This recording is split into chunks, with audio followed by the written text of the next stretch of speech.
दोस्तों हमारे पास यहाँ पर एक क्वेश्चन दिया गया है। सिटिंग अरेंजमेंट का ये क्वेश्चन है जो कि रीजनिंग में एक इंपॉर्टेंट टॉपिक है।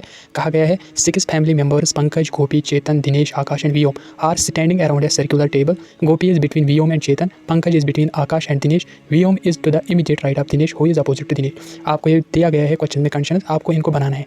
ये 6 फैमिली मेंबर्स है, ये अराउंड ए सर्कुलर टेबल यानी कि सर्कुलर अरेंजमेंट दिया गया है।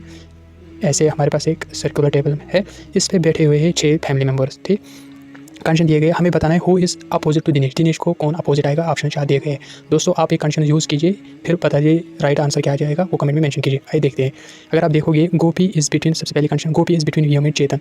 पहले कहा गया है ये जो 6 फैमिली मेंबर्स है Pankaj, Gopi, Chetan, Dinesh and Akash and व्योम, ये सारे बैठे हुए सर्कुलर, हमने एक सर्कुलर टेबल दिया यानी कि सर्कुलर अरेंजमेंट। और अगर आप देखोगे हम कितने लोग हैं, 6, तो आप क्या करोगे, एक लाइन इससे बन गया, ये एक पोर्शन, ये दूसरी पोर्शन, यानी कि 2 पर्सन बैठेंगे।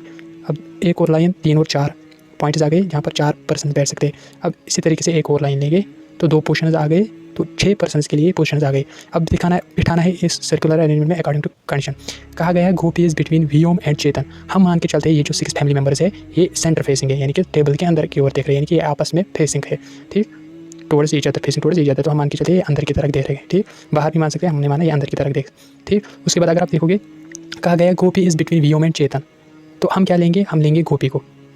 क्या कहा गया है, Gopi is between Vyom and Chetan. फिर कहा गया है Pankaj is between Aakash and Dinesh, Vyom is to the immediate right of Dinesh. तो हमेशा पहले ही ऐसी कंडीशन नहीं लेना है जहाँ पर बिटवीन कहा गया, ले भी सकते हैं लेकिन आसान रहता है। हम क्या करेंगे, जो ये इमीडिएट वाला कहा गया होगा ना उसी को लेना। जैसे Vyom is to the immediate right of Dinesh, जिसके इमीडिएट लेफ्ट या राइट में कहा गया होगा उसको लेना। यहाँ पर कहा गया Vyom is to the immediate right of Dinesh, तो दिनेश यहाँ पर आएगा, हम लेंगे दिनेश, सपोज यहाँ पर है। ठीक, अब अगर आप ये सेंटर फेसिंग हमने माना यानी कि सेंटर की ओर देख रहे हैं, तो अगर ये इस तरीके से देख रहा है तो लेफ्ट कहाँ से होगा, यहाँ। ठीक, ना कि यहाँ। तो क्या कहा गया है, Vyom is to the immediate right of Dinesh. अगर ये दिनेश है, इमीडिएट राइट, दिनेश के इमीडिएट राइट पे क्या है, व्योम, यानी यहाँ पर व्योम आ जाएगा। ठीक, जो कि सेंटर फेसिंग होगा, हमने माना सब सेंटर फेसिंग है। ठीक, उसके बाद कहा गया है Gopi is between Vyom and चेतन। गोपी जो है ना वो व्योम एंड चेतन के बीच है, तो क्या गोपी यहाँ पर आ सकता है, नहीं।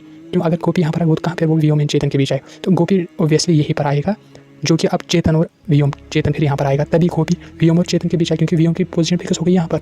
अब गोपी तभी व्योम और चेतन के बीच आएगा जब यहाँ पर चेतन होगा और यहाँ पर गोपी। ठीक, उसके बाद क्या कहा गया है, Pankaj is between Aakash and Dinesh. तो दिनेश यहाँ पर है, अब पंकज यहाँ पर नहीं आ सकता है, तो पंकज यहाँ पर ही आएगा।